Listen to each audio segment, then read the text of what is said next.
Como todos los años vine al cementerio, pero los últimos años me acompaña Nina, que está conmigo, y el objetivo es ver la tumba de mi padre, Carlos Manuel Warszawski, que vivió desde el año 1933 hasta el año 1983. Y mi abuela decía una frase que era que solo mueren los que son olvidados.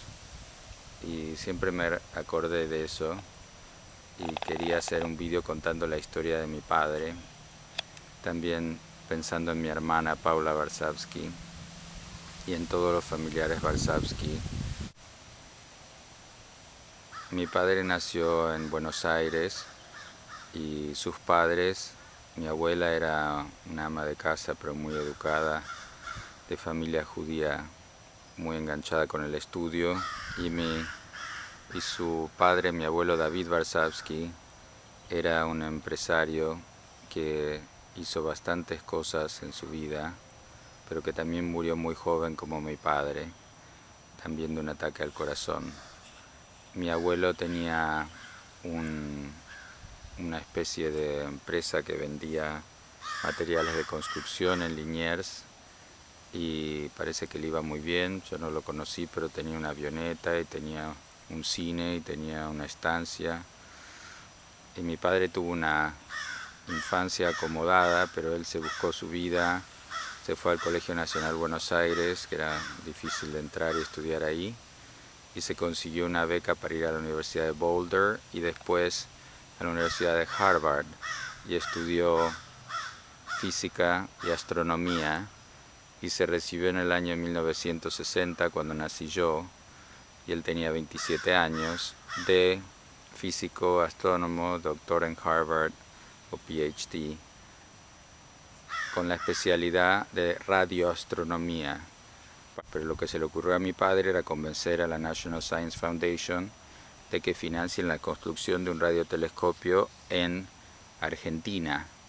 Y entonces volvió a la Argentina y empezó a construir el radiotelescopio que está aún hoy en el Parque Pereira Iraola, yendo a La Plata desde Buenos Aires. Y mis primeros años de vida, mis primeros recuerdos eran ahí en el telescopio o radiotelescopio, subiéndome. Una vida que tuvo mucho que ver con los desastres que ocurrieron en la Argentina, porque él enseñaba en la UBA, en la Universidad de Buenos Aires, y en la noche de los bastones largos la policía atacó a los profesores y les pegó a los profesores y le rompieron la cabeza literalmente a mi papá. Fue un momento muy triste en el cual él vino a casa sangrando y a mí no me querían contar que había sido la policía, y entonces me dijeron que había tenido un accidente con el coche y lo fueron a coser, y después todos los padres de amigos míos del colegio donde yo iba me preguntaban: ¿cómo está tu papá? Y yo decía: bueno, mi papá se está recuperando, pero el coche no le pasó nada al coche, no entiendo cómo mi papá se podría haber lastimado así. Después de eso, mi padre siguió en el Instituto de Radioastronomía, pero de vuelta volvieron los problemas con los militares, porque los militares quisieron hacerse cargo del Instituto de Radioastronomía, en el que decían que había actividades de espionaje.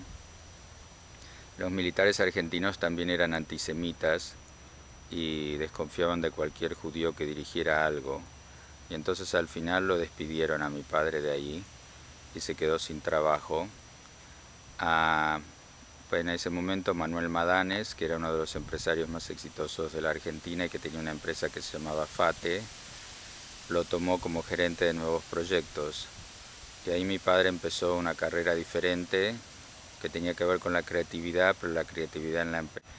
Mi padre dirigió el proyecto de la construcción de Aluar, que era la combinación de una represa hidroeléctrica llamada Futaleufú, más el complejo de la fábrica de aluminio Aluar en Puerto Madryn.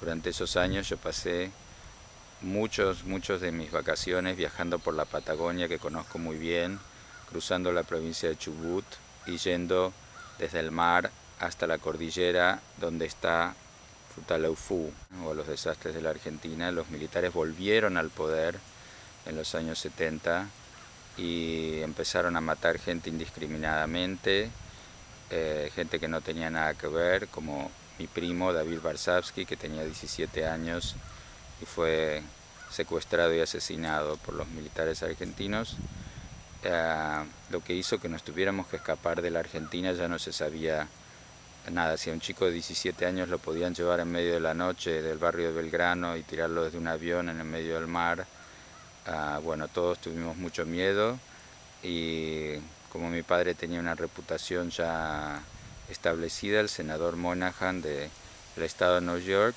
nos dio visas de refugiados y nos vinimos a vivir a Estados Unidos. Y así fue como mi padre compró una casa que está en este barrio, East Hampton, que rodea el cementerio en el que estamos ahora.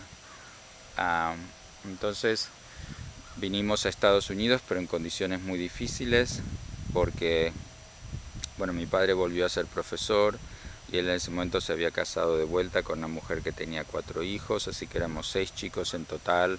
Él tenía que mantener 6 chicos con el sueldo de un profesor.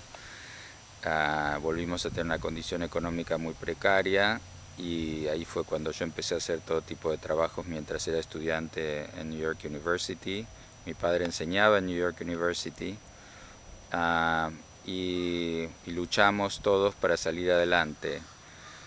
Y su vida, ahí él tuvo otros proyectos. La semana de 9 días fue otra idea de mi padre. Mi padre decía: ¿por qué la semana tiene 7 días? ¿Por qué todos tenemos que trabajar 5 y descansar 2? Y se le ocurrió que se podía dividir a la población en 3 grupos y que rotaran, y entonces había 2 grupos trabajando y uno descansando, y iban rotando. Y entonces dijo que si hacía así, todos podíamos trabajar 4 días y descansar 2, porque el Producto Bruto del país sería lo mismo, sería igual. A la Fundación Ford le dio unos subsidios y vivimos un año también de eso, de esa idea. Más adelante a mi padre se le ocurrió otra idea, bastante más dinero a Donald Trump, que fue transformar unas vías abandonadas que había en el West Side de Manhattan en un barrio que hoy existe y es un barrio gigante, que va desde la 59 hasta la 72 en el West Side Highway. Y mi padre luchó con toda la locura de la administración del intendente Koch, el alcalde Koch, y consiguió los permisos antes de fallecer. Consiguió los permisos para hacer ese barrio. Así que el mundo de hoy tiene muchas huellas dejadas por Carlos Varsavsky, el radiotelescopio, este gran barrio. Otra huella importante que dejó mi padre está en la Patagonia Argentina, y es tanto la represa de Futaleufú como la fábrica de aluminio Aluar. Cuando Aluar empezó, Puerto Madryn tenía 30.000 habitantes y creo que ahora tiene más de 100.000. Yo algunos proyectos que no salieron, como la semana de 6 días, y muchos otros proyectos y artículos científicos de astronomía que están en internet. Pero para mí lo más importante que hizo fue ser un increíble padre, un gran padre, y me dio siempre tanta pena que no pudo llegar a ser un gran abuelo, que es lo que estoy seguro que hubiera sido, y lo recuerdo todos los días. Lo recuerdo todos los días de mi vida. Yo sé que mi hermana Paula también, y todos los que lo quisimos mucho. También sé que Matías lo recuerda mucho, y todos los que lo conocimos y quisimos tanto, y por eso quería hacerle este homenaje hoy. Todos los años vengo al cementerio a visitar su tumba, y esta vez se me ocurrió que, como decía mi abuela, solo mueren los que son olvidados, y yo quiero que mi padre no muera.